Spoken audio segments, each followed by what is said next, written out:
and to our Indigenous hosts on this land. And thank you for organizing such a great event. It's a real honor as an author to have a group of committed community activists to think about and think through these issues with. That was sort of my greatest hope, that the book could be some sort of catalyst or be useful for social movements and activists as they're struggling against austerity and struggling to not only fight back against the sort of rampant attacks by government and corporate power over the last few years, but also fight for something very different.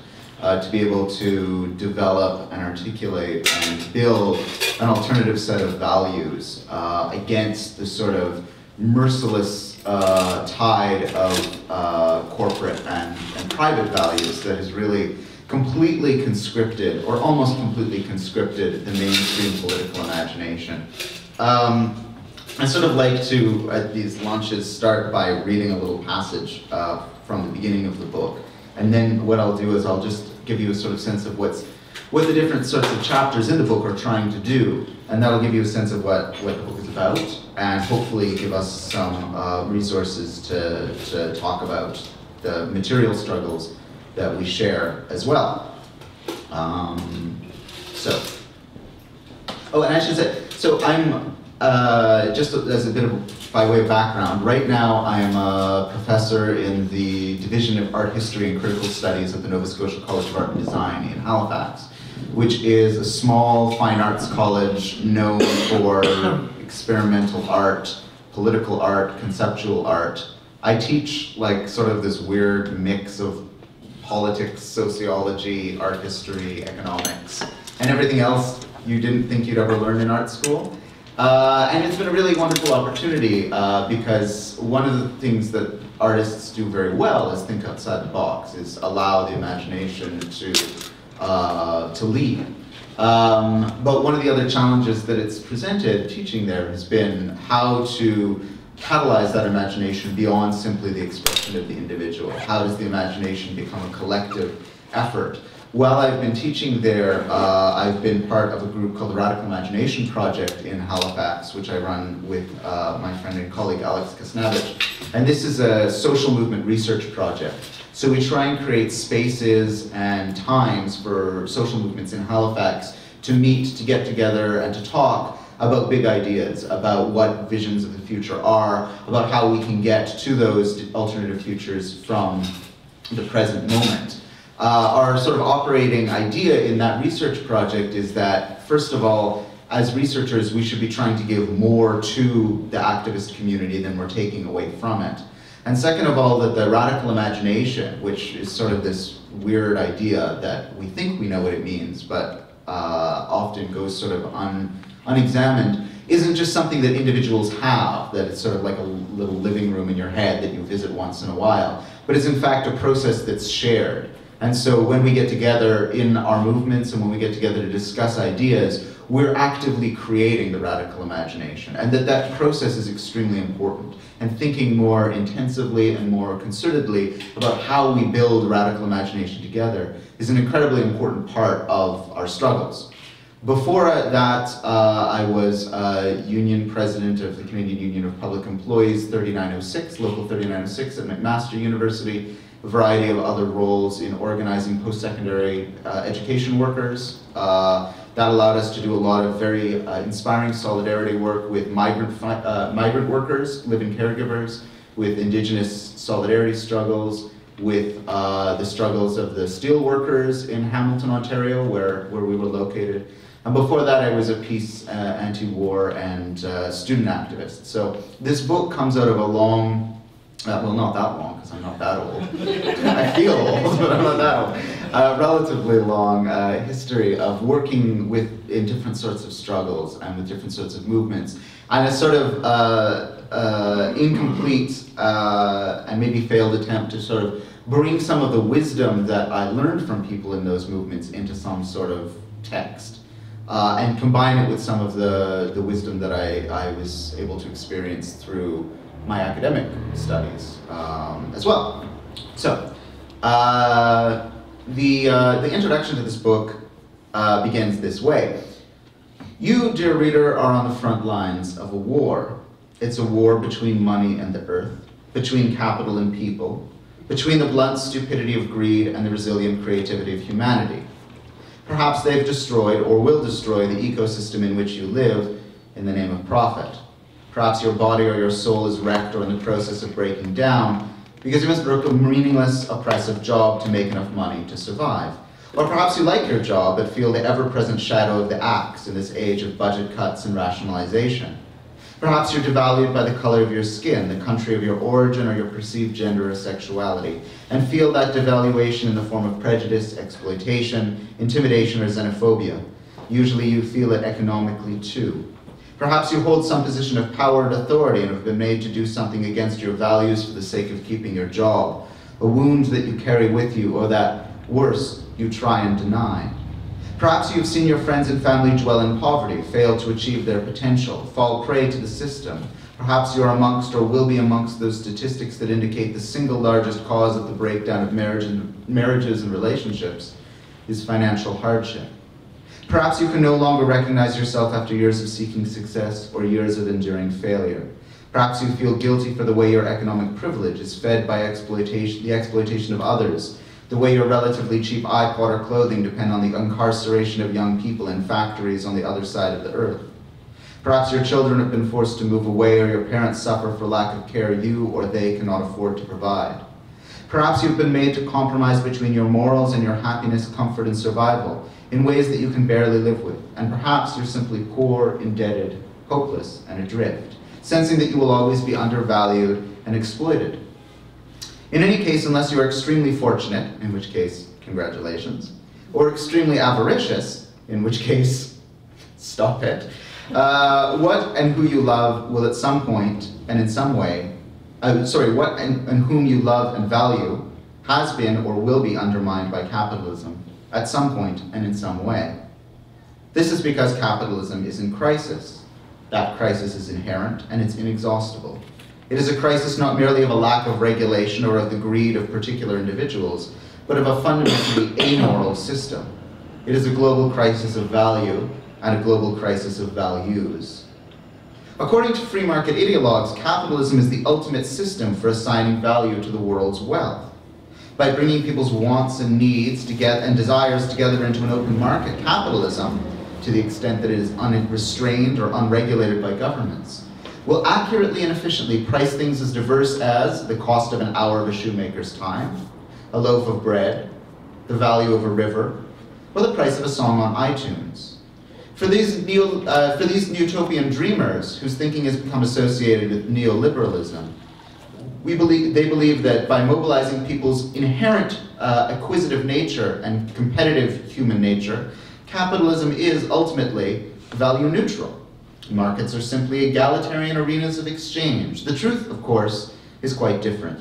The value of the market itself has become the overarching and unquestionable arbiter of almost every aspect of human existence on the planet today.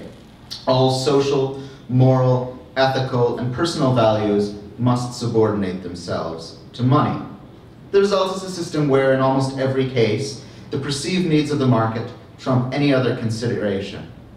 Consider, for instance, the dramatic failure of one of the largest assemblies of world leaders in human history to take any meaningful action at all on global warming and the catastrophic climate change it will unleash.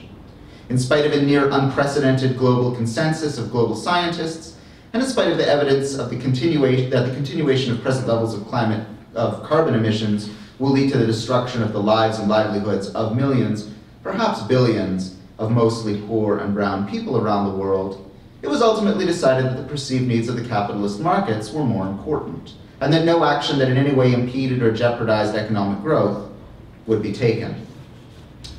This process is insidious. We're told that the value of the atmosphere itself is best imagined through carbon credits, that the value of individuals is best imagined through the price of their time in the form of wages, and that the value of schools, universities, and other public institutions is to be measured by their fiscal return on investment, what they afford their so-called customers. Everywhere money has become the measure of the imagination itself, the means by which we comprehend and act upon the world that we share. And ultimately, the crises we now face, whether it's the ecological crisis, the economic crisis of global markets, the political crisis of austerity, the social crisis of alienation, the cultural crisis of dislocation, the food crisis, the water crisis, the crisis of education, the crisis of incarceration.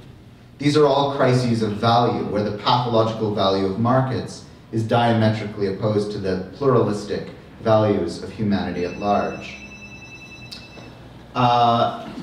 And what this, the crises we now face are also crises of the imagination in at least 3 ways. The first way is that it's a crisis of imagination in that no one still believes in the neoliberal paradigm, oddly enough.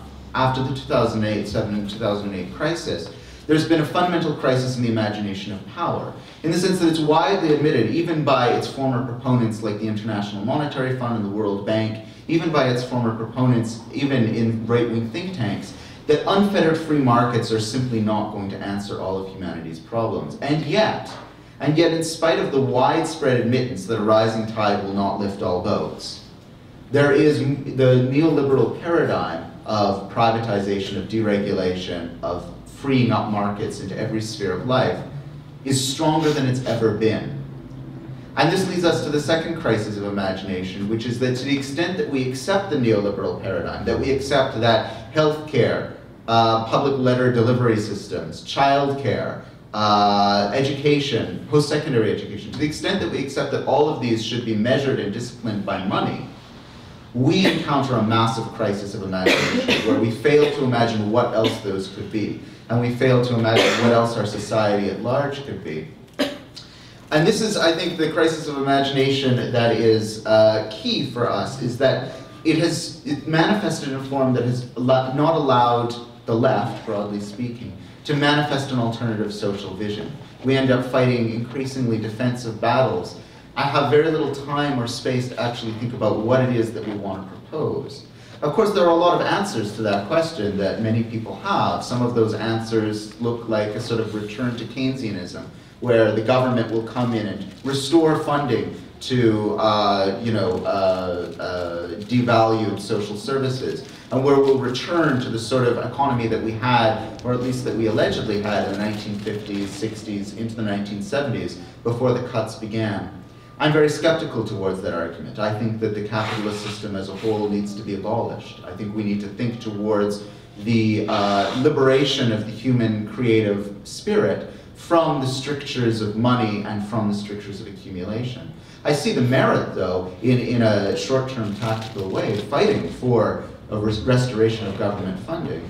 And then if it's true that what we need is not simply a kinder, gentler form of capitalism, where the welfare state will take care of some of our needs, what else are we looking for? And so there are a variety of answers to that as well. There's answers that say, well, we need a government that would take an even greater interest in the economy, where it wouldn't simply run education, healthcare, etc., but where it would run, quote unquote, the means of production. So we have a vision where the government, in the interests of the people, would run factories, telecommunications infrastructure, many of those things that we presently imagine should be left to the market. Food systems, for instance, which are today the matter of great speculation by financial markets, which is causing untold damage to people's lives around the world. Or we have other anarchistic visions, which see a society organized from the ground up through networks of affiliation and affinity that would replace the existing paradigm with free association between individuals. And we have visions that try and combine all of these in novel and interesting ways. But I think that what we're lacking often in our movements are opportunities to really come together and discuss those, which isn't to say that we'll all come to an agreement on what the future should look like. But unless we can actually begin to imagine and propose concrete alternatives to the status quo, we'll continue to fight these constantly defensive battles, trying to save what our predecessors fought for: healthcare, education, childcare, public letter delivery services, and these other things. And we'll also have increasingly difficult time answering the incredible challenges that we face as people today, whether it's the ecological challenge, the challenge of restitution for colonial crimes, both here in Canada and around the world. All of these major global issues that we need to deal with, none of them will be answered within the present paradigm. And I think this is a dawning realization that more and more people are having, that in fact the system as we have it is not only economically bankrupt, which is now being downloaded onto us in the form of austerity regimes, where the public is being made to pay for the crimes of the financial sector. We're also coming to realize it on a much more cultural and existential level, that unless we do something, they will continue to destroy everything. Everything. They will destroy everything. They will destroy all the rivers in the name of profit. They will destroy all the universities. Eventually we will have no public education system. Eventually government will be reduced simply to policing. This is on the horizon, and it's not even hidden anymore. It's not even hidden in places like Greece or like Spain or like Portugal or like Italy, where the austerity regime is being imposed literally at gunpoint. And of course those countries are only experiencing what was hitherto only reserved for the third world under structural adjustment programs or under the form of coercive globalization that we were talking about 10 or 15 years ago. Now those forms of austerity are being imposed on the so-called first world. But the reality is that I think throughout society there's a dawning realization that the promises of neoliberalism, that somehow if we let markets open and let them do their thing, everyone will become more wealthy, that's simply a lie. But what replaces the lie? In the first chapter of this book, I try and reclaim an idea of value, which is something that's somewhat fallen out of favor on the left, partly because of the sort of infamy of Karl Marx's labor theory of value, which I think is still a useful conceptual apparatus to use, and I try and return to it. But also because the idea of value has been so actively and successfully conscripted and mobilized by the right in recent years.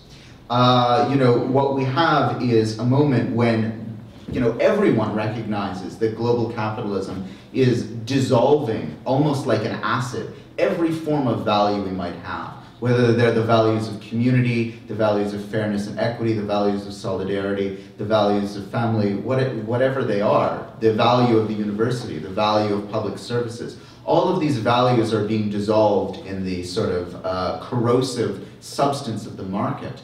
But we're not the only ones to recognize this. And one of the things that it's led to are massive backlash movements based on these ideas of primordial values that we need to somehow return to. Family values, Christian values, Muslim values, religious values, national values. And in the face of that incredibly powerful rhetoric, I think we need to think very concretely about how we can propose another set of values, how we can build from the ground up a sense that there are things that the market should not have access to, and that we have the right and responsibility to build a society based on shared values in really profound and powerful ways. I think we need to reclaim, though it's risky, an idea of value.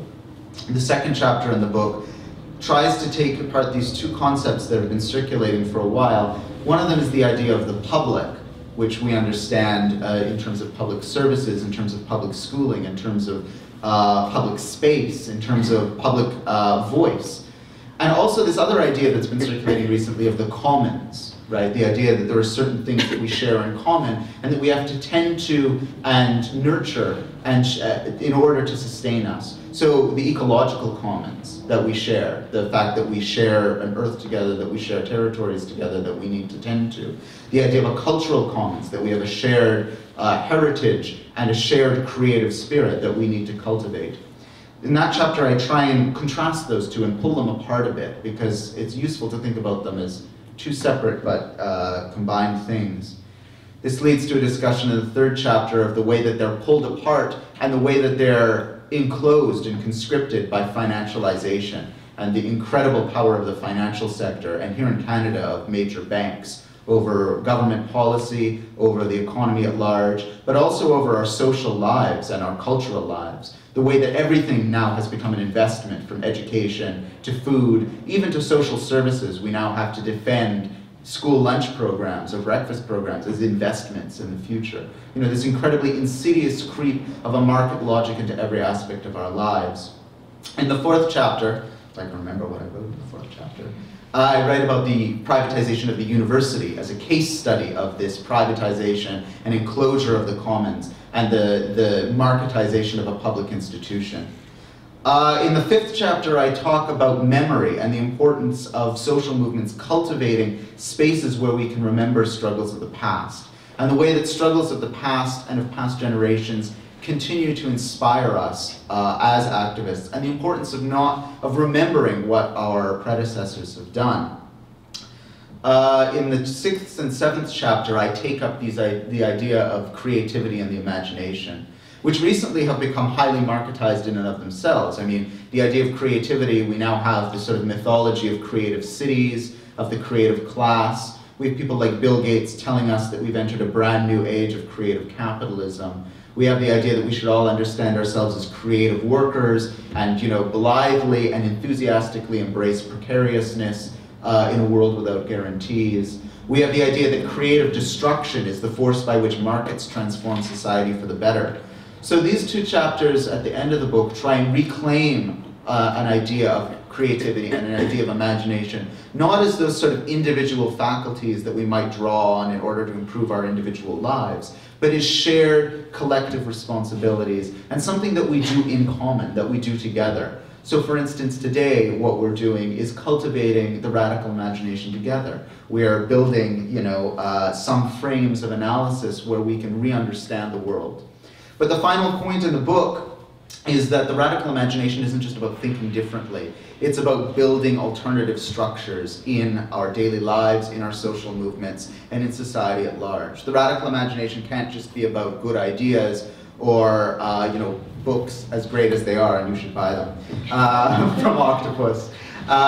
You know, that's only part of it. The radical imagination really emerges from the experience of people working together, building solidarity, and building a different society from within and against capitalism based on other values. There's a relationship between the values we hold, what we imagine, and how we work together that I try and get at in this book, and I, in the end, don't think I get at entirely successfully.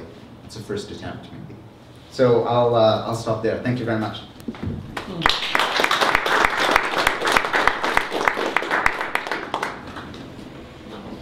Thanks, Max. I'm sure you have a lot of questions I want to ask, but I'll start with the panel discussion first, and after that we'll open up questions and answers. It's okay?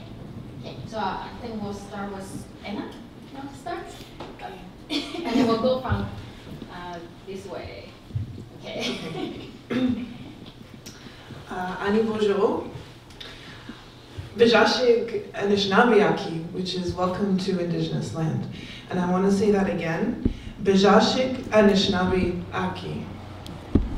And I'd like you to take that as the beginning of all your thoughts when we move forward with this conversation, because from my perspective, that's where it begins.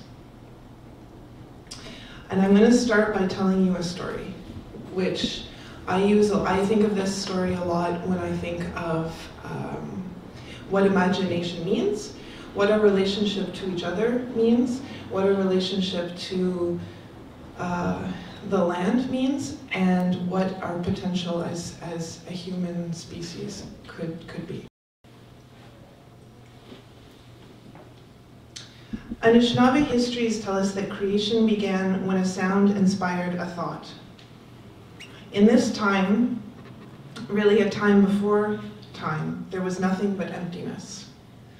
Then in this cold, dark, vast expanse, there was a sound, and it was the sound of the shaking of seeds in a gourd. Then there was one thought, and this sound and thought emerged from the great mystery, creation, Gajamnado, whatever you want to call God. From this combination of sound and thought emerged a vision of a full, complete, and perfect creation. Gajamnado realized that this vision and this creation came with responsibilities because it was a gift, and all gifts come with responsibilities. Piece by piece, Gajamnado brought this vision into being. From thought came the creation of sky, moon, and then earth, the directions, the plants and animals, and Gajamnado gave each entity a gift, which we call a bundle. Into each, he breathed the breath of life, and this breath provoked movement, motion, and finally life. This breath gave each entity purpose. Everything had a role and a meaning in this autonomous and ever-changing system. The last piece of creation, after all else, was humans. Like others, human beings were given a unique essence and nature, our bundle. This bundle helps us in all parts of our existence and gives us tools to live a sustainable and fulfilling life. It includes gifts like a mind, a body, a heart, and a spirit. Humans were also given the greatest gift at all, which is the power to dream. And it is through dreaming that humans communicate with one another, and we communicate with all beings throughout the universe. And the difference from an indigenous perspective is that everything around us is our relation. We are related to everything, and things that settlers don't perceive as alive, like rocks, a sinuk, they're alive. So we have a relationship with them and a responsibility to them. This story, to me, demonstrates 4 main beliefs constituting an Anishinaabe universe. The first is that creation began with vision and thought, and that it was a gift, and a foundation for everything in the universe that was based on. The second tenet is that any manifestation of Gejamnado has no motion until life and breath is introduced to it. Nesewin. Things and thought created from thought may be beautiful, but they are basically static, and they carry no life until they receive the gift of breath. The third tenet is that creation is constituted by a universal order, in that everything has a place, everything has a responsibility, and that's a balance that is kept or should be kept.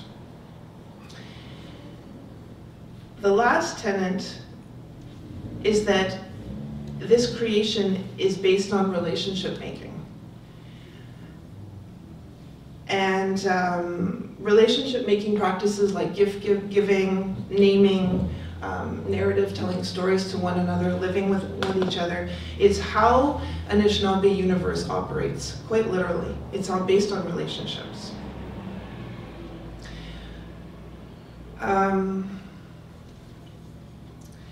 And I really want to emphasize, finally, that these relationships are not just between humans, but they're between all aspects of this creation. With water, with stars, with songs, because songs have life, with stories, with the animals, the plants, etc. So Beju invited me here to speak, I guess, to represent the People's Social Forum. I'm the Indigenous coordinator for the People's Social Forum, and so I come at it from that perspective that I've just told you, that it is a relationship building process, that it's not a one-time event, and the intent is to build these relationships for the future. But also from my perspective, from teachings I've received and my understanding of what my responsibility is to my community, is that this social forum is based on the Tura Wampum, which I don't know, I'm hoping all of you are familiar with this, but it shows the 2 nations, settler and indigenous, traveling side by side along the same river, never touching, never interfering with one another, and continuing on. And that wampum was made in a moment of great innocence and naivete, I believe. And while that wampum is a legal document, and I think it's absolutely crucial that all members of Canadian society understand the meaning of that document, we've moved past it now. And we're looking at a moment in our world, which Max has alluded to, where we cannot live in assumption that what I do as an individual, as an Anishinaabe woman, will not influence what other people do in the society around me.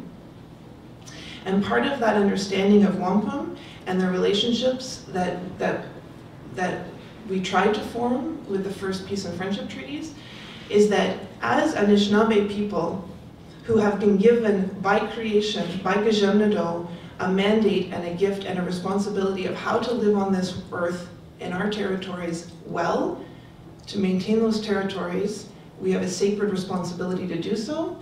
Is from my perspective, from the teachings that I've received, that wampum indicates that the time has come for settler nations, for settler people to understand at a very deep core spirit level what it means to form a relationship with the earth and to form a relationship with everything in creation. Because without that happening, we aren't going to survive. And I just had this wonderful conversation with a land defender yesterday, and he brought that back to me again. It is impossible for humans to survive without that deep, essential connection to the land that Indigenous people have, that we've received our entire lives, that is maintained in stories and in songs and in our teachings. So in terms of the People's Social Forum, which is August 21st to 24th at the University of Ottawa,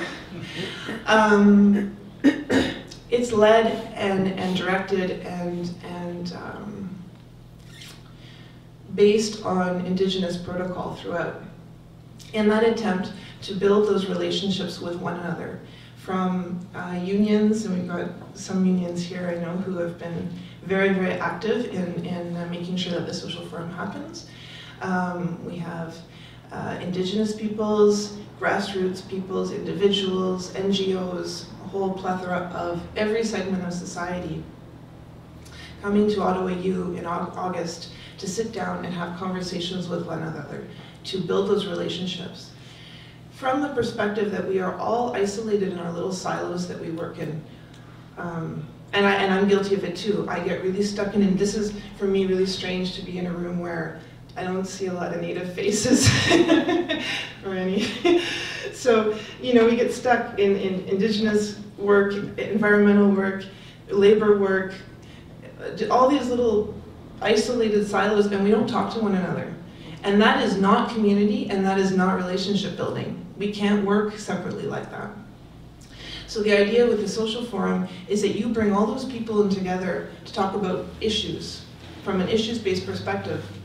And the example I give is water, because it's understood by all of us in a very, very basic, concrete way. And when you look at what's been happening with the most recent laws, 38 and 45, and the elimination of protection of water, scientists are being silenced, union members are losing their jobs, Indigenous people are out on the land, literally, with their lives on the line to defend watersheds and territories to protect the water. Grandmothers are water carriers, and they're taking water around the Great Lakes to raise awareness for the pollution. Communities are being privatized, their water sources are being privatized, other communities don't have water. So it's a really, really key issue that brings a lot of people together. Council of Canadians has a water campaign. So you get all those people together in one room to talk together about water. And that's the moment when those relationships are going to start, and that deep understanding of our responsibilities to each other and our responsibilities to the water is going to come out. And the hope is that after 4 days of working together and celebrating together, because there's all sorts of beautiful cultural things that are going to happen too, there's going to be concrete ideas and action plans and strategies and messages that come out of that we can push forward and then take back to our own communities and keep the work and keep those those relationships going into the future. And like I said, it's not just one event. We're already planning for another social forum in another 2 years, so it's going to keep going. And the social forum movement hasn't died. It started 13 years ago, and it's still very strong, and it gets bigger and bigger every year in all the countries that it's in. So I think, like you're saying, the time is now. There's really it's in the zeitgeist that people realize we have to stop relying on the people who know about these things to make decisions for us, because they obviously failed. And now is the time for people to come together. El pueblo, like, it doesn't have a good translation in English, but the people to come together and start talking to one another and sharing ideas and building those relationships. So, much.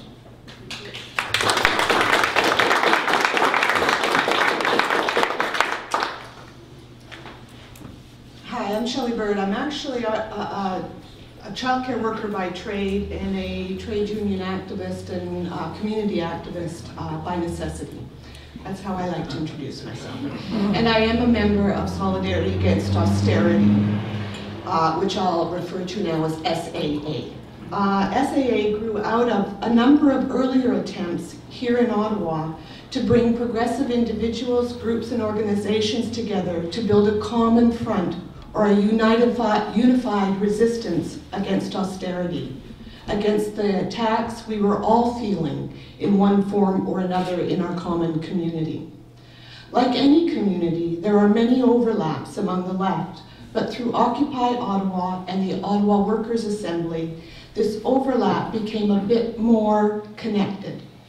Our first May Day in 2012 was a big experiment, but overall a success.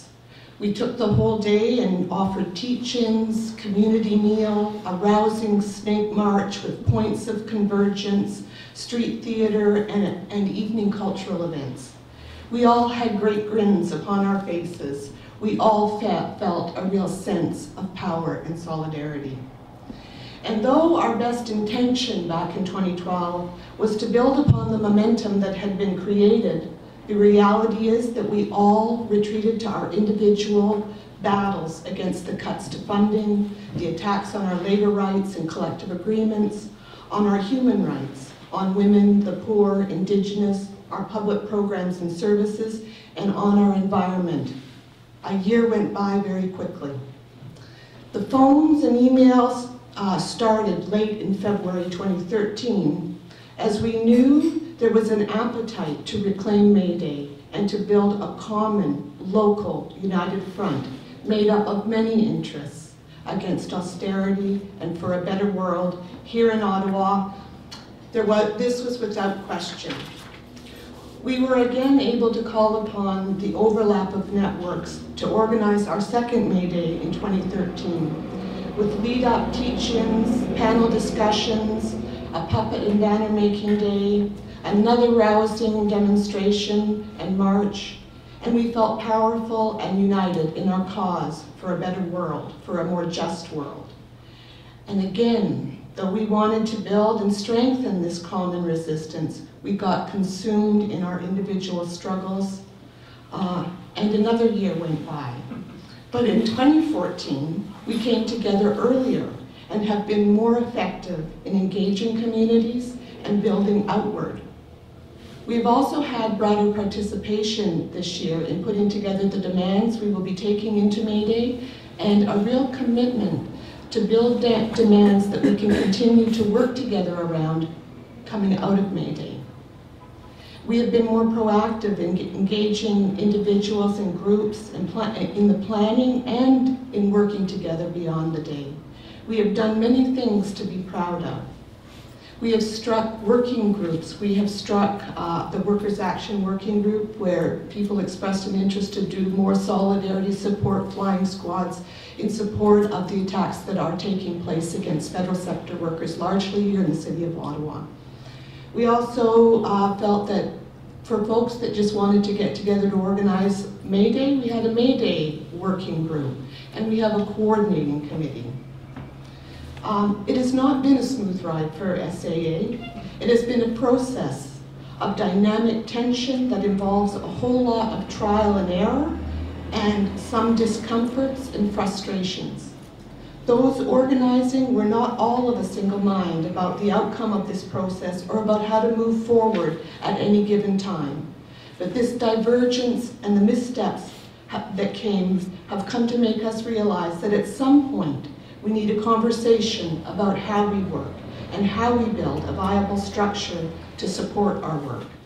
And one that does not just simply create another organization on the left. Mindful of earlier experiments, Occupy Ottawa, which expressed a desire to come together across differences and to build a movement to resist capitalism, but which dissolved into a diffuse and unfocused effort with little cohesion. Or the Ottawa Worker Assembly experiment, with its endless hours of circular discussion and entrenched positions in an attempt to find a unity of statement and agreement on tactics, strategy, and structure. SAA has, at this point, instead, trying to give time to allow our working together, to give shape to how we work and to how our decision-making is undertaken. I personally believe, and I'm not talking on behalf of all of Solidarity Against Austerity, as I don't think anybody could, but I do personally believe that this project, this experiment, will be a slow process, one in which we need to give ourselves and others a period of grace as we try to break through the barriers, the tensions between anarchists, socialists, Marxists, feminists, indigenous struggles, students, humanists, environmentalists, trade unionists, equity-seeking groups, faith groups, anti-poverty groups, and academics and community activists. There's many tensions among all of us as we believe that we have the answer to our problems in our own particular silos. But SAA wants to be able to continue in a more fluid way, work with these differences, this divergence, so that we can build something. SAA was born out of a shared belief in broad-based organizing and a shared frustration of sectarian practices. Addressing conflict in a respectful and useful way required more than just a new organization. It is also meaning that we need to have a new sense of collective identity in our struggles. We saw the need for a non-sectarian attitude that fostered a culture of conflict within unity as essential in the creation of an effective anti-capitalist movement that could speak to people beyond the radical left. This attitude means being committed to working across old political lines and creating the space for respectful and honest debate. People will not always agree on the best way forward or the best decisions, but we want to build something that allows us to debate our ideas while also being willing to listen respectfully to the ideas of others and to change our minds. This, we think, is better than taking the position that we can only work with those whom we completely politically are aligned with. We are trying to take this approach in a serious and dedicated way. We know we need better structures that support unity and diversity. We need to find ways that build across our sectarian differences if we are going to be able to go beyond countering austerity and defending what little there is left, and to build alternatives to capitalism and strategically fighting for something better. Our goal is to continue to bring together committed organizers from a range of movements and to provide a sort of multi-issue, non-sectarian home, a place for respectful dialogue, debate, collaboration, and imagining, under an overarching framework of political pluralism and anti-capitalist in nature. We continue to strive toward bringing together a politically diverse crew of activists in a way that respects political difference while providing opportunity for greater collaboration and relationship building. And it's this that we want to be able to develop and shape our structure. And so we know that we have to get to the conversation at some point about how we are going to more formally set our structure, but we really need to let our work and relationship inform us as we try to do that. It's an experiment, or that's what I tell myself, that SAA is a great experiment, and that we are, because of the times we live in, compelled to engage on. We do have some meetings coming up, and I'll get them posted, because I really would like to invite other folks out to Solidarity Against Austerity. We are having a teaching on Saturday the 26th, this location that's open for everybody. And there's flyers at the back table that will give you a little bit more of a sense about the teaching. Thank you.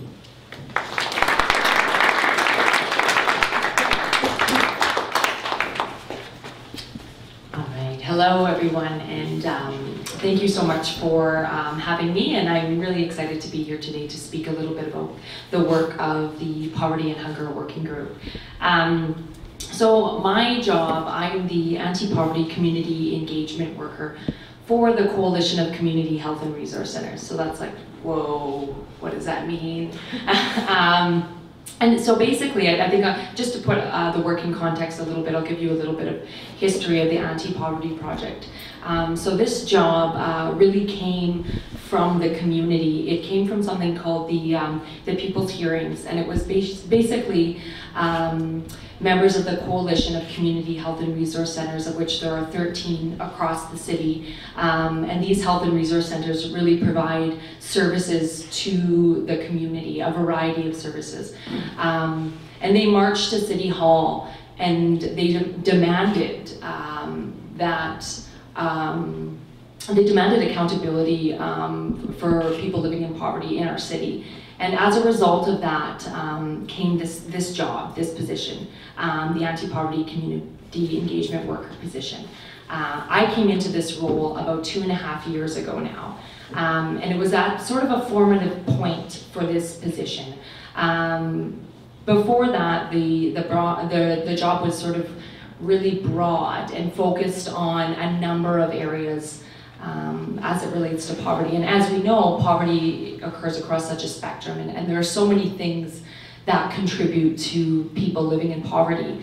An evaluation was done of this project, and it was deemed that in order for it to be the most effective, it should focus for a period of time on a particular area as it relates to poverty.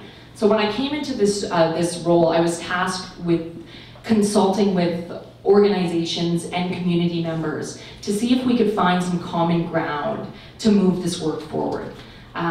So I set out and started talking with community members, I started talking with organizations, and one of the themes that came up over and over again was that people are not able to afford healthy food.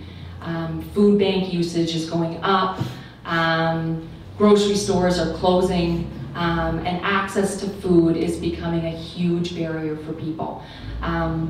And as we know, food is something that's a common ground for people. Everybody needs food. We all recognize what it feels like to be hungry and how hard it is to be hungry, and how hard it is to expect people to function when they're hungry. So food became the focus of the Anti-Poverty Project. The next step in moving this initiative forward was to bring people together, just like we've been talking about today. So bringing people to the table. So that consisted of a variety of organizations that work in poverty, that work in food, the community health and resource centers, and of course, and most importantly, community members who are impacted by poverty. We formed a group called the Poverty and Hunger Working Group. The Poverty and Hunger Working Group's mandate is to increase access to healthy, affordable, and culturally appropriate food for people living in poverty with people living in poverty. And we really wanted to do this work through concrete projects that we could roll out in the community, that we could hit the ground running with.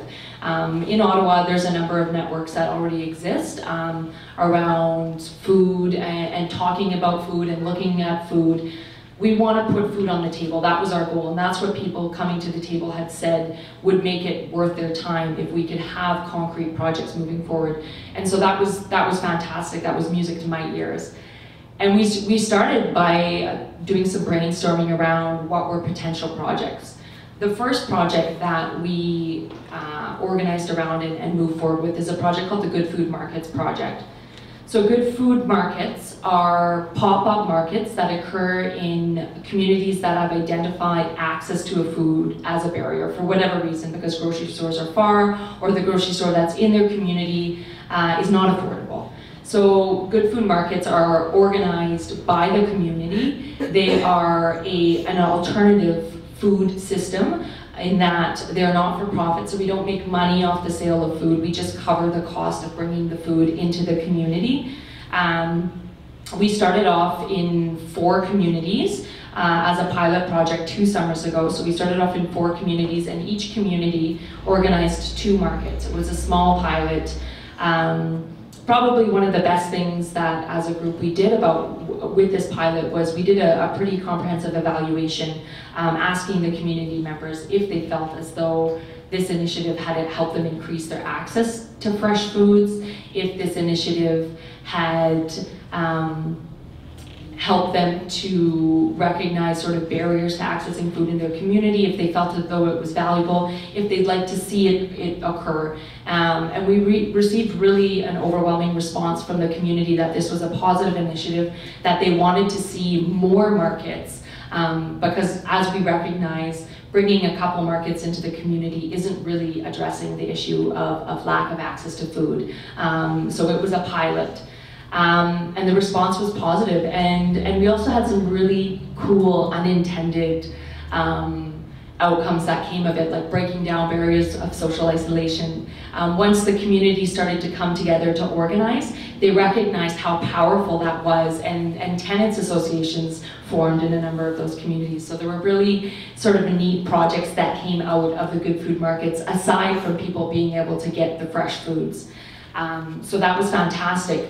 Moving forward, we came back to the table and we said, okay, now we've made this commitment to the community to work with them. We've created an expectation in the community, which can be very dangerous at times, because we don't want to go into communities, help them set up projects, and then just pull out when there's not enough capacity to continue, especially when we ask the community if they'd like to see the project go forward. So we had to organize ourselves to make the project happen. Moving forward, we were able to apply for some funding and secure some funding. And the best part about this funding was that we were able to provide some financial support to community members to organize their own markets. So that meant that we were able to honor their time, because it's tricky. I think a lot of the time it is valuable to have volunteers coming to the table and doing volunteer work, but when you're working with very vulnerable populations who need money when they're living in poverty, so being able to supply them with some honoraria and salary was really important to moving this project forward.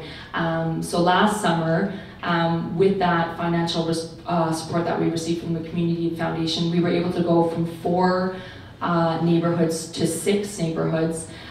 We went from a pilot of 8 projects to a wrap up, and we just wrapped up one of our last markets, and we went throughout the winter as well to almost 50 markets. So we really were able to expand, and it was all because the community had organized around this project and felt that it was positive moving forward. So it was just a really great example of how a little bit of central coordination and support can sort of help the seed grow within the community. Moving forward from this, we were able to secure some funding from the Trillium Foundation, and we're going to do another round of year-round markets. This time we're going to expand into a rural location, because as we know, food insecurity is really prevalent in the rural areas, and we're hoping that we're going to be able to engage with even more communities with this process. So that's been very positive moving forward, and exciting for this summer. So we're hoping to start up again as soon as the end of April with our markups, and in some new locations as well. The next project that I wanted to just sort of talk about quickly, and it is the sort of second focus of the Poverty and Hunger Working Group, is the mobile grocery bus program. So this has been another really collaborative project, and it basically is exactly what it sounds like. We were able to sort of create a relationship with OC Transpo and procure a bus and driver for a pilot grocery bus project. So basically we're getting an OC Transpo bus, we're filling it with food, and we are going to neighborhoods to sell food at cost to communities that have just identified that barrier to food, that access piece as a large barrier, and that just do not have the capacity at this stage to organize around a good food market, because it does take so much from the community, so that we're still sort of supporting our goals of increasing access to healthy and affordable and culturally appropriate food, but and trying to sort of increase the breadth of and the reach of the project in sort of another way. So this is sort of another really exciting project that we're rolling out at the end of July. Our plan is to go into, we haven't determined yet, 4 to 6 different neighborhoods every Saturday for 6 months. And so this is really exciting moving forward for us. And it's just, I think, kind of an example of, a really positive example of how when you're organizing and sort of garnishing that collective support from the community, from different partnerships, and looking at what we can all leverage when we come to the table. It's been really positive moving forward, and if you'd like to have any more information about these initiatives, we do have a website which I can give you, or just Google Good Food Markets Ottawa. We'll hopefully also have some information going up about the mobile grocery bus project, as it's still really in its beginning stages, but I'd love to talk to you about sort of our locations for the markets. One thing I wanted to mention about the markets is that they're really for everybody. They're not just markets for people who are experiencing barriers to access food. We want to destigmatize the good food markets. They're accessible for everybody. Everybody's open to shop there. The more that people come to the markets, the more food we can bring into the communities, the more variety we can have. So that's really another exciting part of the market. So if you ever get the opportunity to come out, that would be fantastic. Thank you so much.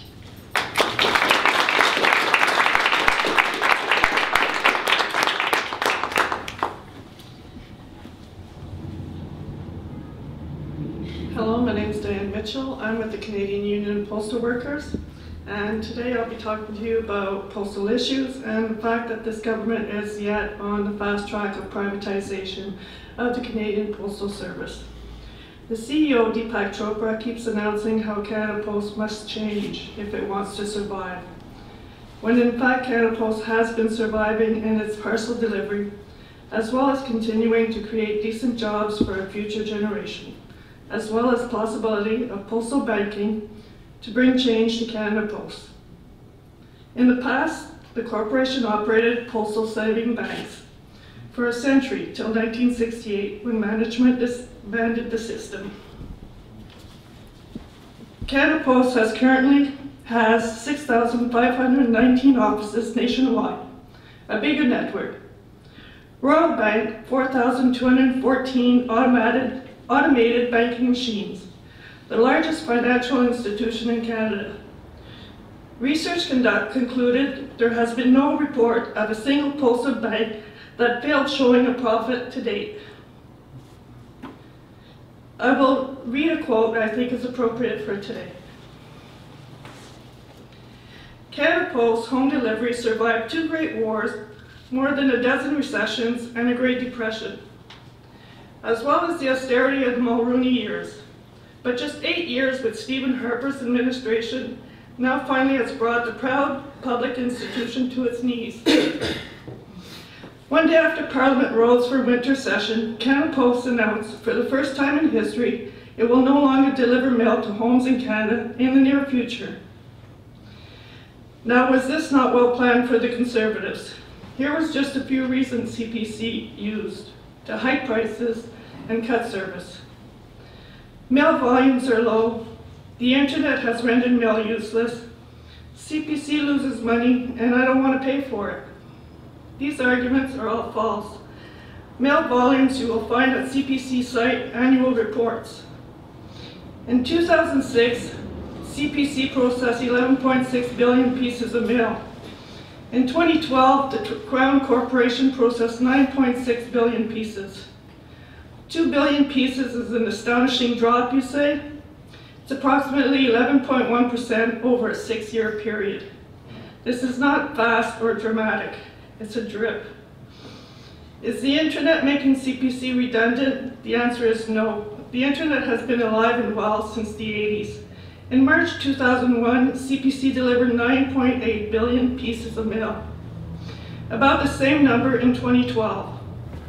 So who still uses CPC for home delivery?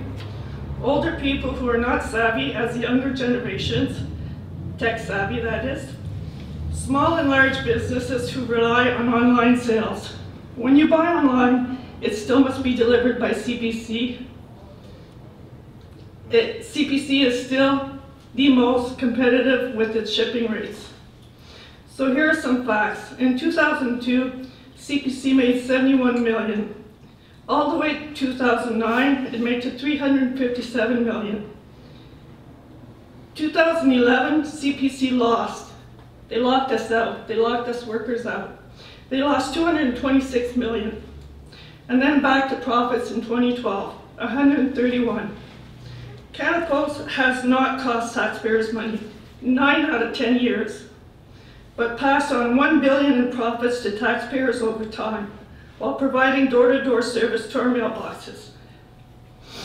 So what is the problem with Canada Post? Leadership and greed. While cutting delivery service and 5,000 well-paying jobs, the CEO, Deepak Chopra, decided that it was fit to give himself a 33% bonus. Last year, on top of his $518,000 salary. If CPC is in such a crisis, then why the bonuses for all CEOs and management? 22 vice presidents, none of which will lose their jobs due to cuts to Canada Post. With mail volumes just over 10% of record last year, is there really a crisis at CPC? Do we really need to scrap home delivery? The question I ask is, should the CEO keep his job and his bonus while cutting jobs to us and service to our customers? My answer is no. And this is what we need and should be talking about. Cuts from the top while leaving Canadians the service they come to rely on and so well deserve. Canada Post has also done a study on postal banking and refuses to release this information to the public. It has been proven that this would be a proper way for CPC to go. While it can provide great service and jobs to the Canadian public, one can only speculate why CPC does not want postal banking. Today we have thousands of communities with a post office but no bank. We have hundreds of thousands of citizens with a bank account, without a bank account. CPC is well placed to fill this need. CUPW has done its own research. As a result, it commissioned a study by the Canadian Centre for Policy Alternatives to examine the feasibility of adding postal banking services to Canada Post. We believe by adding financial banking, it will help the corporation preserve public postal services and improve its financial structure. The CCPA has reviewed the status of postal banking around the world. It has concluded that federal governments and Canada Post establish a task force to determine how to deliver the financial services and establish priorities for delivering a product. You can find a full report by going to policyalternatives.ca. In conclusion, the conference board is great at giving estimates. Their report paid for by CPC, it states that CPC would lose $1 billion by 2020. If anybody reads this report, you will see that the conference board hired by CPC based the assumption that CPC would lose money, $250 billion in 2012. They were wrong about 2012. CPC actually made $94 billion. If the conference board could be so wrong about 2012, what possible conversation could they have to convince you they will be right about 2020? Downgrading, privatizing postal services is not an option for Canadians. Postal services belong to us. We are proud to have a service that can reach all Canadians at a fraction of the cost of the internet and much more private. Let's not see it go to privatization and the 1%. Let's make our voices heard. Together, we must stop the government from eroding all our public services. Only together to deliver a strong message can this be achieved. This is winnable. In solidarity, this is winnable. Thank you.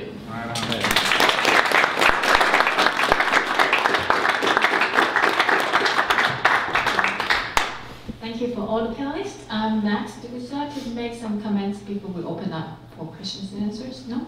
Okay. Nope, only thanks to everyone for speaking and for being awesome. Yeah. I just realized you're the only guy on the panel. So we're starting at the doors. Okay, so any questions? Just raise your hands and I'll call you out.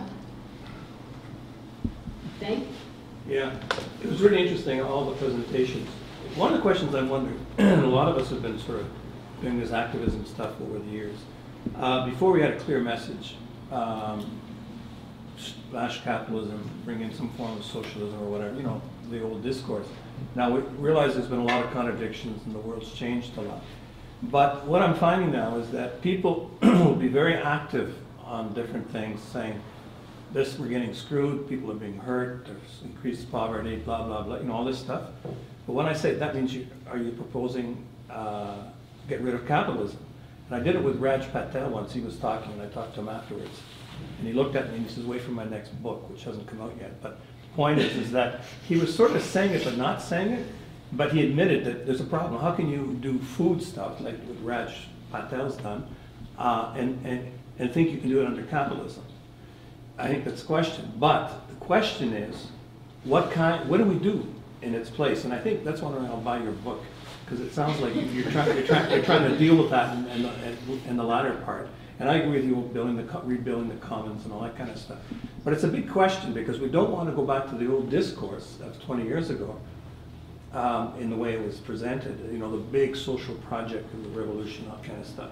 Because we've seen how it's backfired in many cases. It hasn't worked.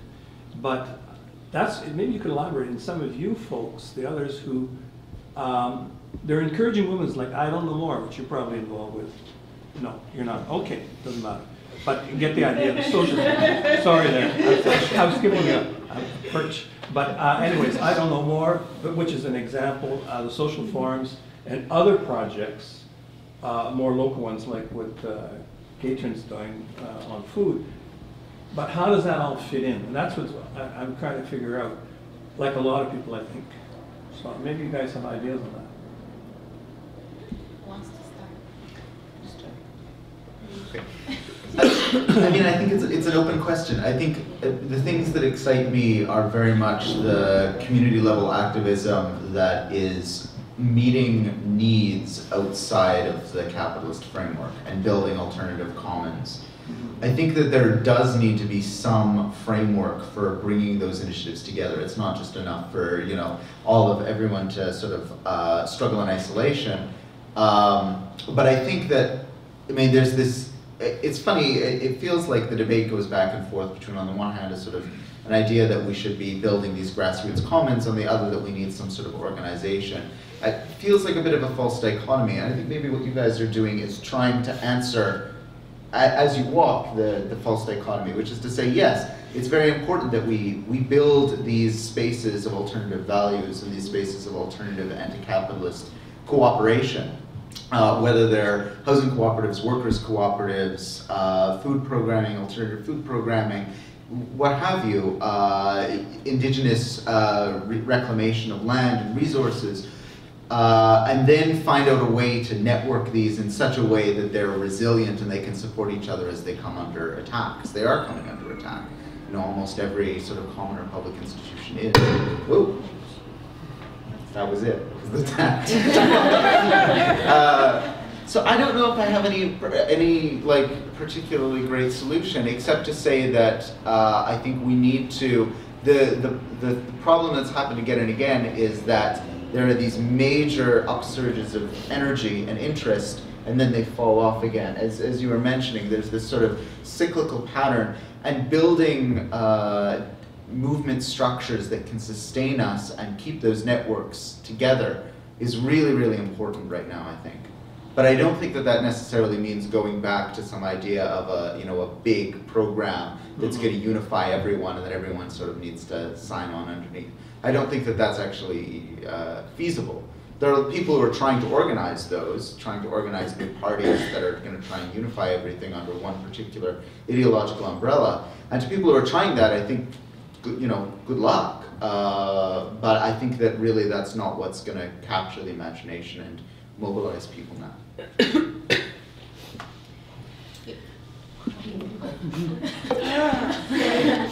I think one of the biggest challenges, and like this isn't even really an answer, but more of a question or sort of a thought to put out there, that we've been facing is this whole idea about sustainable practice and like sustainability. And so for us, for our markets, that's every time that we sort of look to seek for some support funding from somewhere, or it's how are these markets going to be sustainable? And so for us, our mandate is affordable, accessible, culturally appropriate food, affordable being the first. So if we go into a community and we want to make the food the most affordable, we want to give it back to the community at the cost that we purchased it, and that's our alternative model, we don't make any money. We don't, so we can't, it doesn't go back into the cycle, there's no profit. And so therefore we're not sustainable when we look at a sort of this business model. And everything now, it seems like in the community sector, has to go towards like either like sort of a business model or even the social enterprise. There's a lot of pressure for us to become a social enterprise. But even social enterprise, like they have to make some sort of profit to sustain, like they're not making a large amount of profit, but they're making a profit to sustain their salaries. We can't do that. And so I think we're really at this crossroads where we've received sort of these pockets of funding and we're able to sort of move forward. But now there's sort of all this pressure within the community work in the community sector, because there's such a limited pocket of funding that goes out to support initiatives that you have to demonstrate sustainable practice. And our community services are not sustainable when you look at if they're making money back. They're not going to make money back. And I think so we have to sort of shift back to a place where it's okay to just provide services with the community and for vulnerable communities, that we don't have to have some expectation that we're going to create programs that are going to sustain themselves. And I think there's been, I don't know when this shift happened, but I feel there's this pressure among any type of new program that if it can't make its own money back within X amount of years, don't even think about it. Don't even think about going there. And that's just not a reality. That's not a reality when we're looking at working with vulnerable populations that need support. We're not going to be able to make money back without sacrificing our mandate, which is affordable food. So, not an answer at all, but sort of another question, or just, I guess, something to think about it as we move forward and we sort of like take this new, try to switch up that lens in the way that we're viewing sort of social services and community services. I think that's a great answer. Won't be funded by United Way Ottawa, though. Shellie, do you want to say something? Yeah, just going back to the question, I think that what Solidarity Against Austerity is wrestling with is that we can't continue to fight in our own silos and wrest crumbs away from an economic system that is inherently built against living in equity and in dignity. And so even though there aren't clear-cut answers and there's lots of tensions and cross-currents, I think that we do have, and I think that there is a commitment to know that we don't have the answer, but it's going to be by working together and doing things together that we will be able to develop a vision, I'm hoping, of the kind of world that we want. Because I think that innately, somewhere, we do know what we need to live, and that we have to have some faith that by working together we can really get at what is the cause of our problems and what are the things that we need to fix them. Hold on a second. Yeah, okay. I'm really torn because I want to talk about the social forum, and then I also have like my own agenda. So,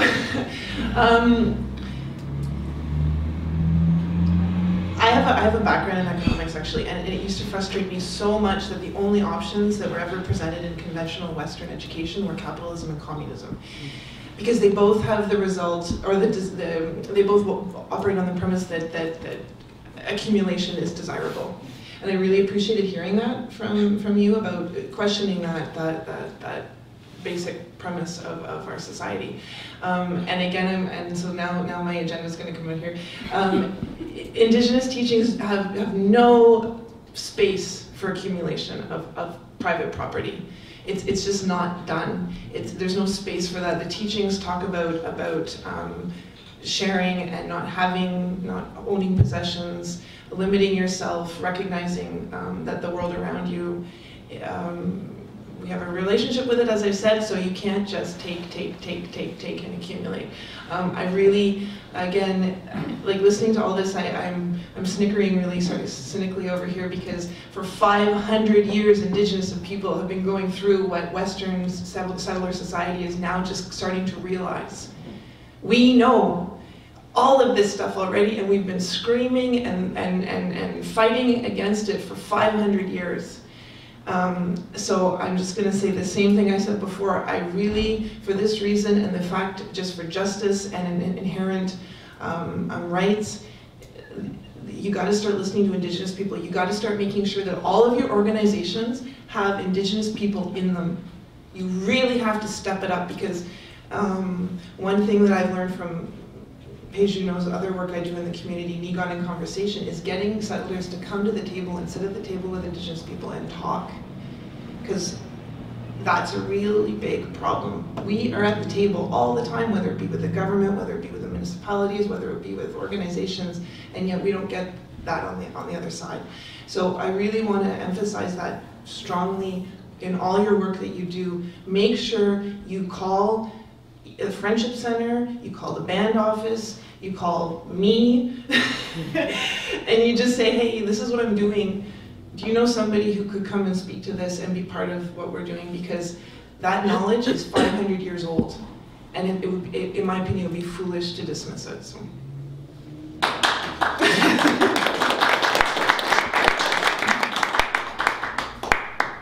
Donald? It was very interesting presentations. It wasn't what I was going to say, but I missed your name. Hannah. I can't accept this essentialist notion that any Indigenous person knows, because you know as well as we do that there are tremendous conflicts within the Indigenous community that came out at the planning meetings, even for the social forum. What word do you use to describe us? So it's more difficult than that. But I think that the challenge is kind of like this.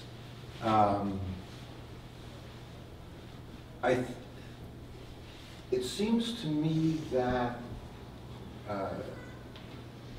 when our dreams are small, when our imagination is small, where we can imagine a bit more food for poor people, or a bit more land for Indigenous people, or slightly more survival of some particular public institution, there's no real need to come together and try to develop a common project. I mean, I think Shellie set out very clearly what Solidarity Against Austerity has tried to do.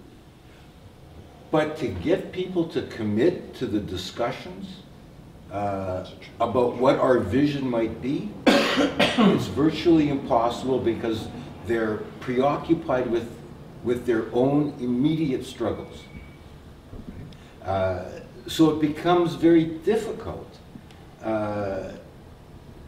to generate demands where numbers of people could struggle together on.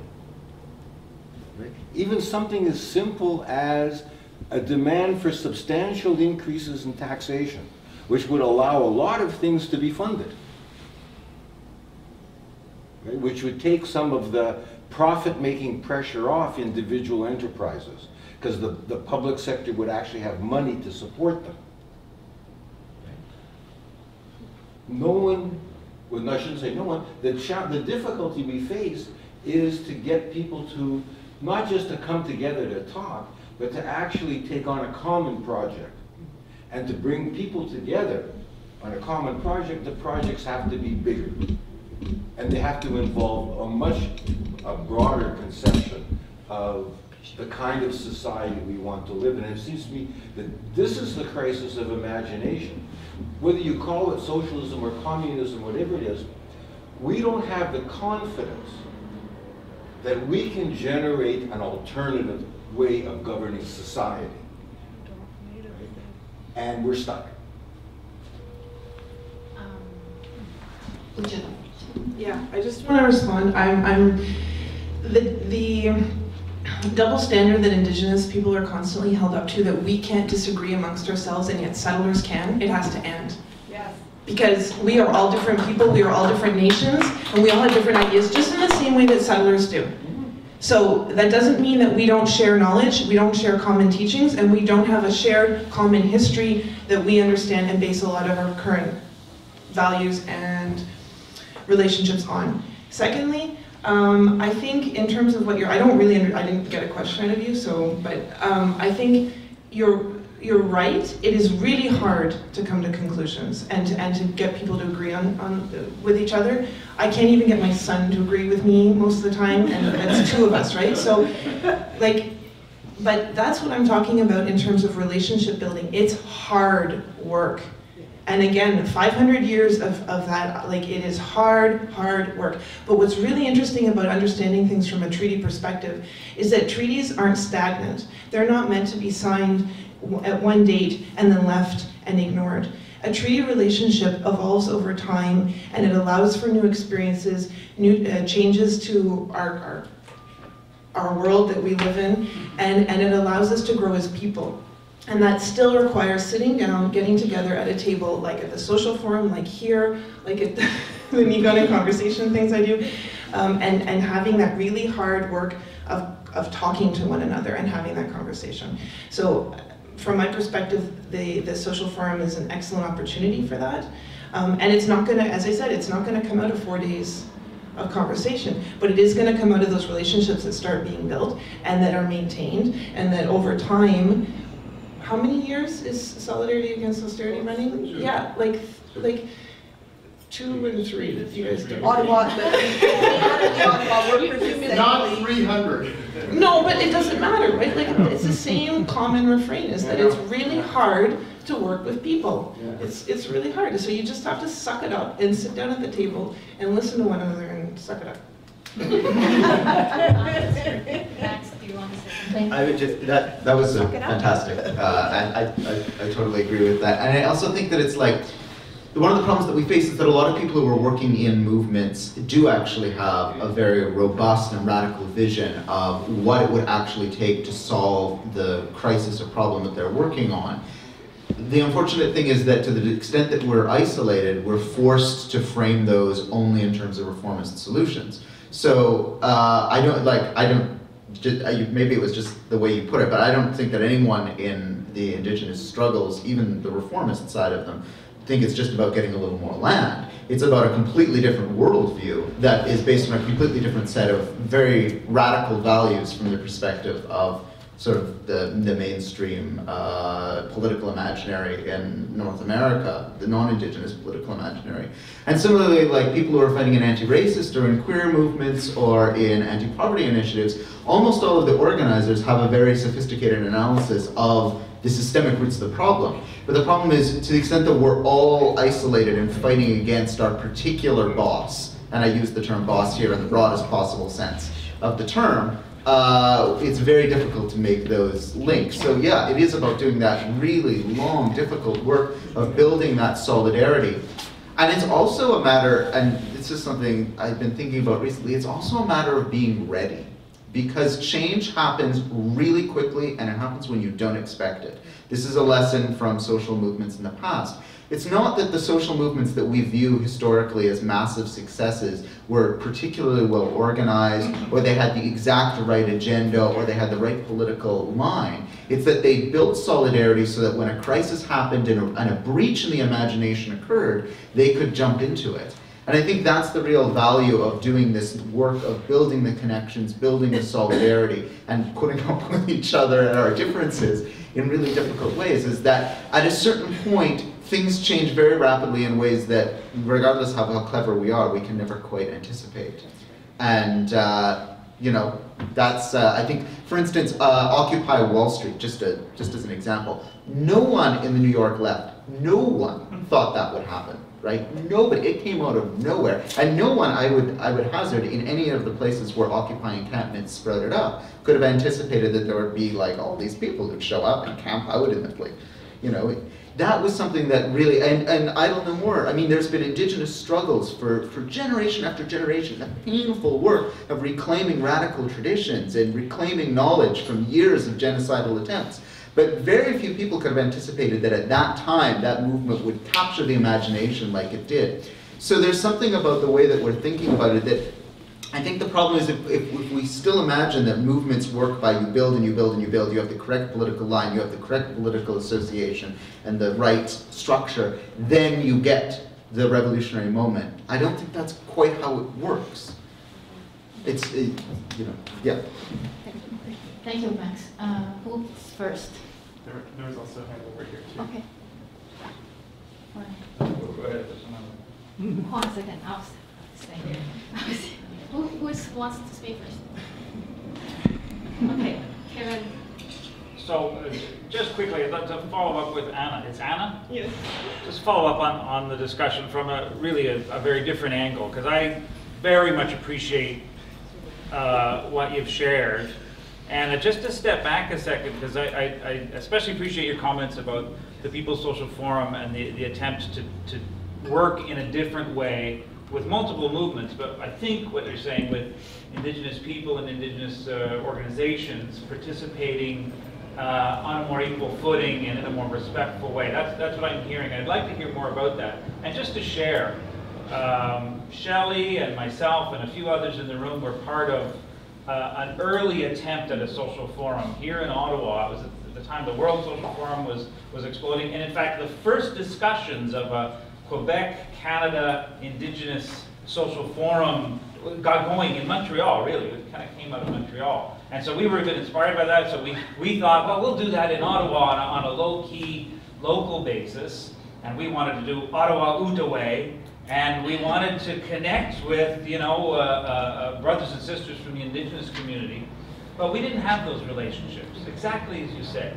And we became very self-aware, and I'm saying this very, you know, self-critically, but just recognizing. I mean, you know, we didn't have these relationships, we hadn't struggled together, and just as you say, we didn't have Indigenous folks in our movements, and we didn't even know, you know, who to speak to. So, you know, in a funny way, you know, we did a few kind of token things. We invited Grandfather Commanda, which was often done in the region, and there was a smudge exercise, and we did connect with the Friendship Center, but it sort of felt clumsy, and we didn't really know people, and we made mistakes. So I guess my question really is, we knew we were making mistakes, and we knew that things had to change, and it sounds to me from what you're describing that here in 2014 and in the lead up to the social forum, maybe we're at a different point. And things have changed, and maybe non-Indigenous movement and organizations and individuals are maybe prepared to operate more in the spirit of the two-row wampum that you described. And maybe just, yeah, that's my question, is, are you seeing some of that? I want to just quick, you talked about you contacted Grandfather Commanda token sort of. Well, I try to do it in a token way. No, but change your concept of that. Do you know what you did? You respected tradition and protocol that is thousands of years old by doing that. And that's beautiful. It's really beautiful. It's not token at all. It's not small. It's very significant. And I hear this all the time. And this is what colonization does, is it drives us apart, right? So we don't even know, like you said, like, and I hear this all the, like, who do you call? And it's really hard. So awesome.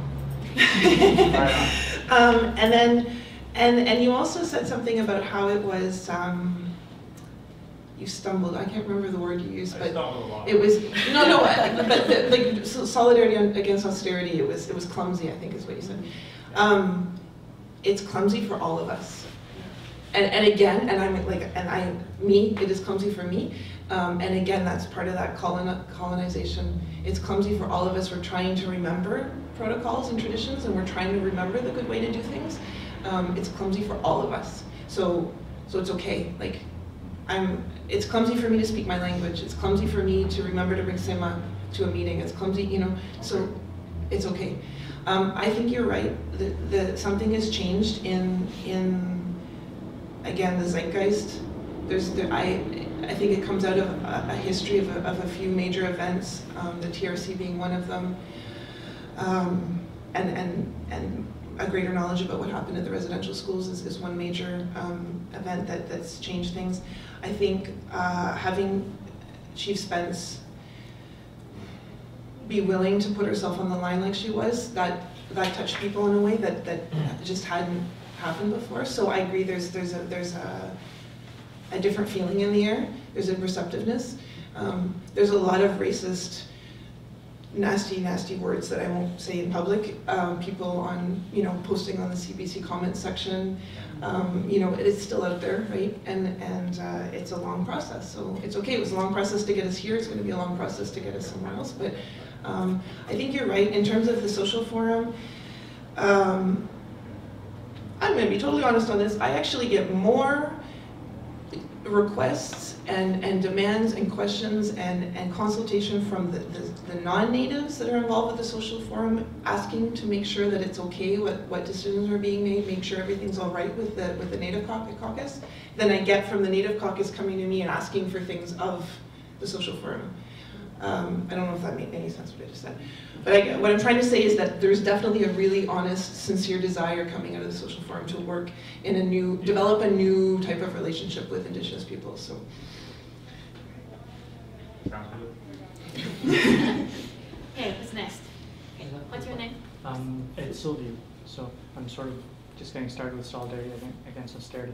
My question is to the whole panel is, by labeling ourselves anti-capitalist, right, and saying that there's no alternative for potentially the capitalist system, is it dangerous if we try and label ourselves as centrists or hybrid? So for example, some capitalism with some public resources and stuff like that. So don't go all the way about everything has to be communal, but not all the way to everything has to be accumulation. Now from each of you, like with public services, with poverty, Native movement and solidarity and stuff, is it dangerous labeling ourselves centrist, potentially, right? So not extreme. Right? That's a question. I guess we make an assumption that anti-capitalism is extreme without understanding that capitalism is the other extreme. And I think that's the tensions that we get into when we're trying to work and trying to build out into the mainstream, because we've grown up under capitalism. We take it as natural as the sun coming up and going down. And so many of us don't question the internal logic of capitalism. So it's very hard to go out. I've done a lot of community work in the community agency sector, and at one point went to make a presentation with the executive directors from all of the community resource centers across the city, and was very clear with them that solidarity against austerity is anti-capitalist, and it was difficult for them. But we've got to start having those conversations about the destruction that's innate and inherent in capitalism. And I know that there's been other times where we've been a bit of afraid to name it. And the risk that you take in not naming that is becoming, I think, a bit like Occupy Ottawa. It's really diffuse. When you're not taking it on squarely and putting it on the table for a conversation, yeah, you risk being strategic, I think. Anyone else want to make one? I don't know your name. I can start. Again. I think Max talks about imagination, right? Like, and I was trying to bring that up too. Like, there's not just two options in terms of an economic system, and in terms of political labeling with center and right and left and stuff. Those aren't the only options we have. Like, we have the power to dream anything we want. We can make the reality as we wish it to be, and unfortunately the reverse of that is that we have accepted this reality as the reality that we want.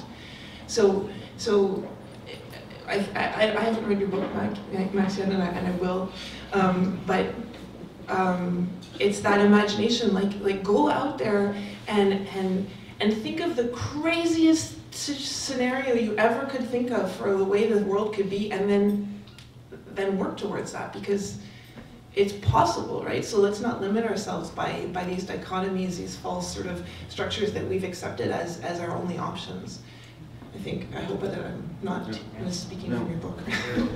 And I would just very briefly, I think there's two questions there. One of them is like, would it be possible to have a capitalism that wouldn't be quite as horrifying as the type we have now?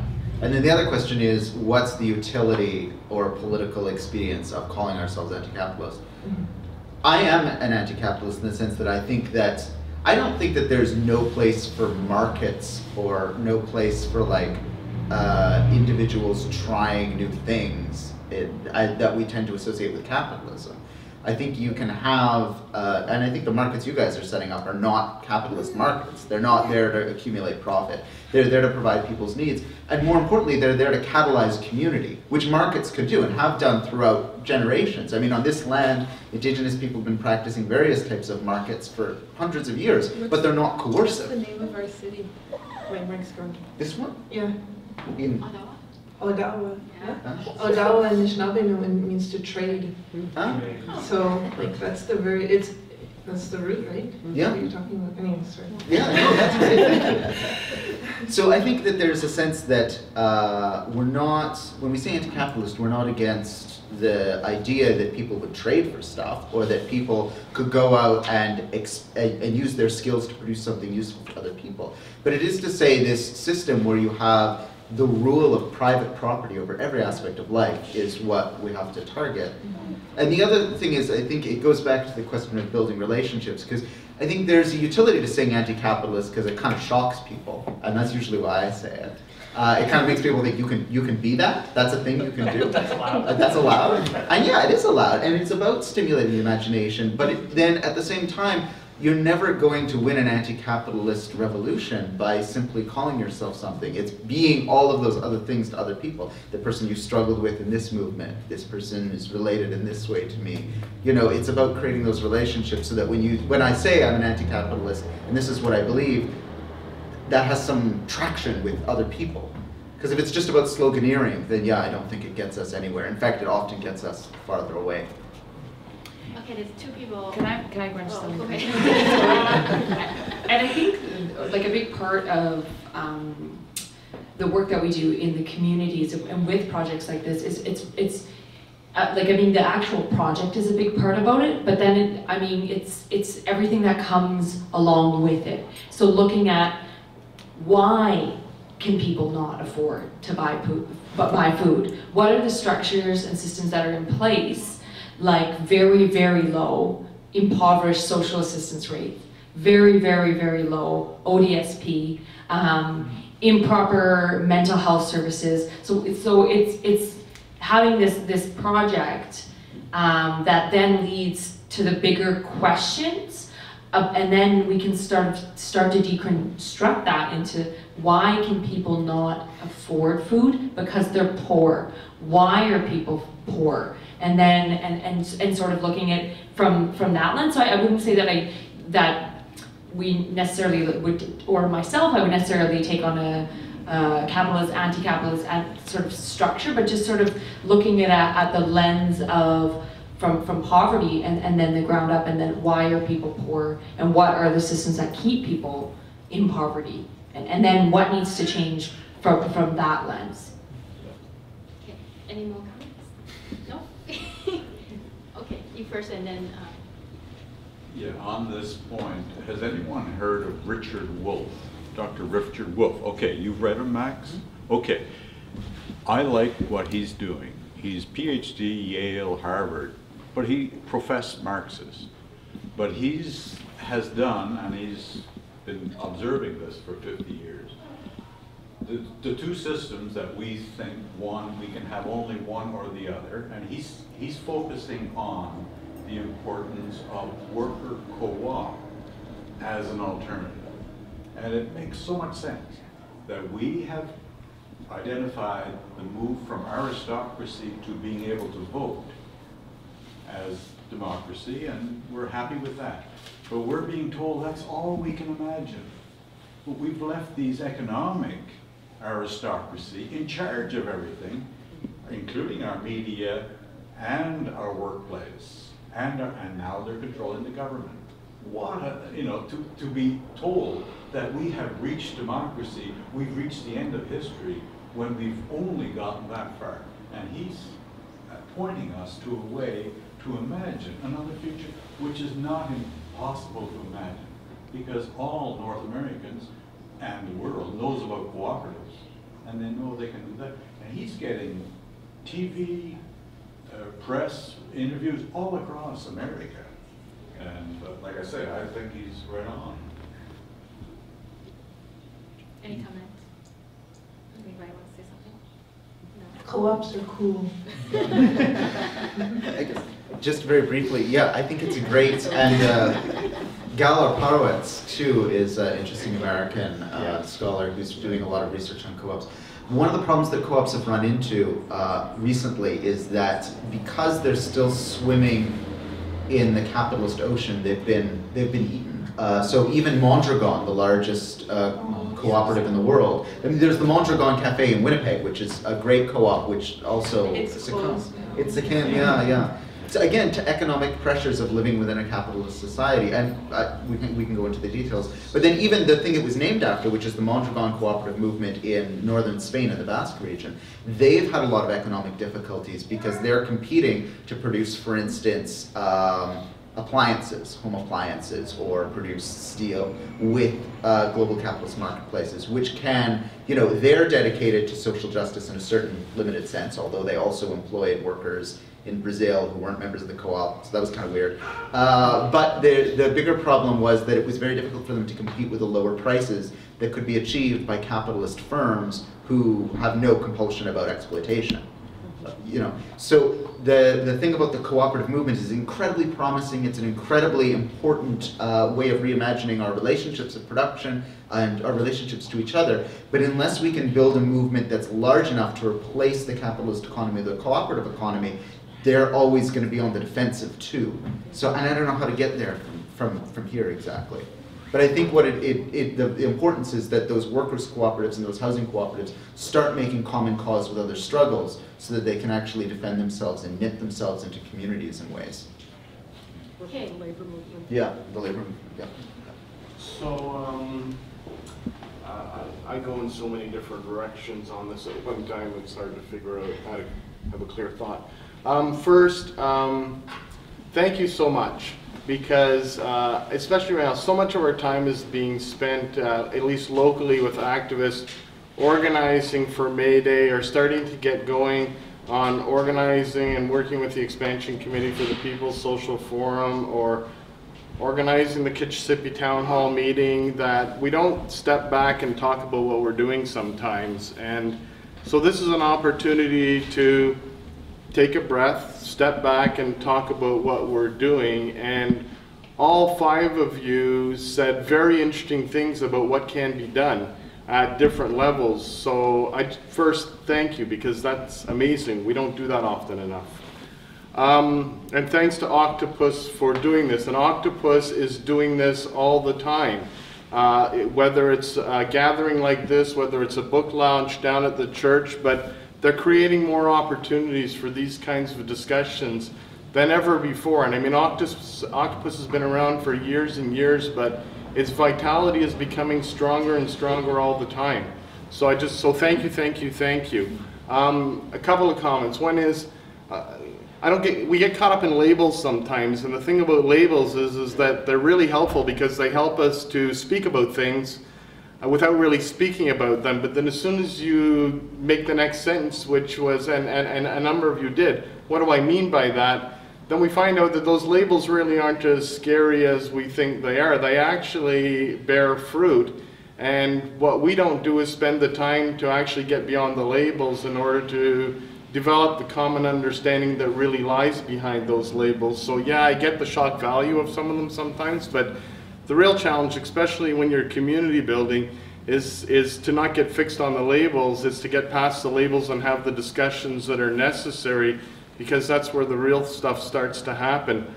I found the starting point that both Max and Anna had, words like imagination and creation are incredibly powerful words, and we're scared of words like that a lot of the time because they sound a little fuzzy and woolly and wussy, but they're not. They're very powerful words. I mean, create is a very powerful word. Imagine the process of creating. That's what imagining is. If you go back to the German idealists, I mean, it's the power of creating is what the imagination does. Very, very powerful words. We don't even talk in those terms in terms of what we're trying to do.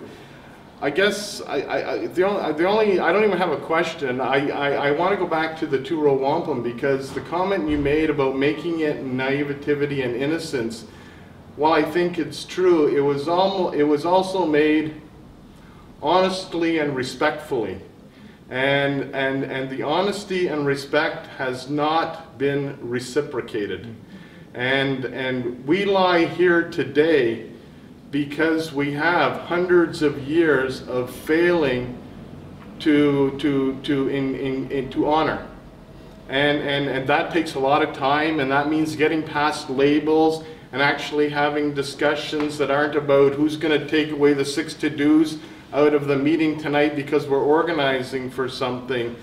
But we really do have to get back there, because that's not just about righting a historical wrong that happened to one group of people. It's about righting a historical wrong that happened to everyone. And we're really still lost on that. And we have a lot of work to do in order to get back to that. And it takes time. I mean, because I work with Shellie so much and because I'm so involved with Solidarity Against Austerity, I'm just going to say it was the most eloquent statement of what we're trying to do that I've heard.